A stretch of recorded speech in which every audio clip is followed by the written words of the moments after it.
താമരശ്ശേരി ചുരത്തിൽ 4 ദിവസത്തെ ഗതാഗത തടസ്സത്തിന് നേരിയ ആശ്വാസം. വാഹനങ്ങൾ കടത്തിവിടാൻ തുടങ്ങി. മൾട്ടി ആക്സിൽ വാഹനങ്ങൾക്ക് നിയന്ത്രണം തുടരും.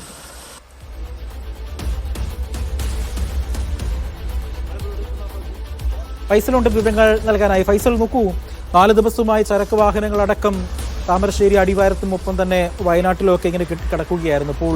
അതിനിപ്പോൾ നേരിയൊരു ആശ്വാസം എന്ന് പറയാൻ നമുക്ക് കഴിയുമോ? എന്താണ് നിലവിലത്തെ സാഹചര്യം ചുരത്തിലെ? അജി, തീർച്ചയായും വയനാട് 4 ദിവസമായി നേരിട്ട ഗതാഗത കുരുക്കിന് ഇപ്പോൾ പരിഹാരമായിരിക്കുന്നു.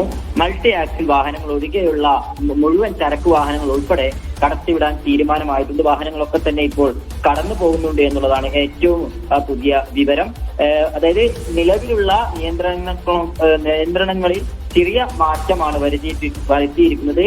ഒരു പോയിന്റിൽ നിന്ന് അടുത്ത പോയിന്റിലേക്ക് കൃത്യമായ നിർദ്ദേശത്തോടു കൂടി, നിയന്ത്രണത്തോടു കൂടിയായിരിക്കും ഓരോ വാഹനവും കടത്തിവിടുക. ഒരേ സമയം രണ്ട് വശത്തു കൂടി ഒരേ സമയം ചരക്ക് ലോറികൾ കടത്തിവിടില്ല എന്നുള്ളതാണ് പുതിയ തീരുമാനം. അത് മാത്രമല്ല, KSRTC ഉൾപ്പെടെ കൃത്യമായി നിയന്ത്രിച്ചുകൊണ്ട് തന്നെ കടത്തിവിടാൻ തീരുമാനമായിട്ടുണ്ട്. ഫയർഫോഴ്സിന്റെ ഒരു യൂണിറ്റ് ചുരത്തിൽ എല്ലാ സമയത്തും ഉണ്ടാകും.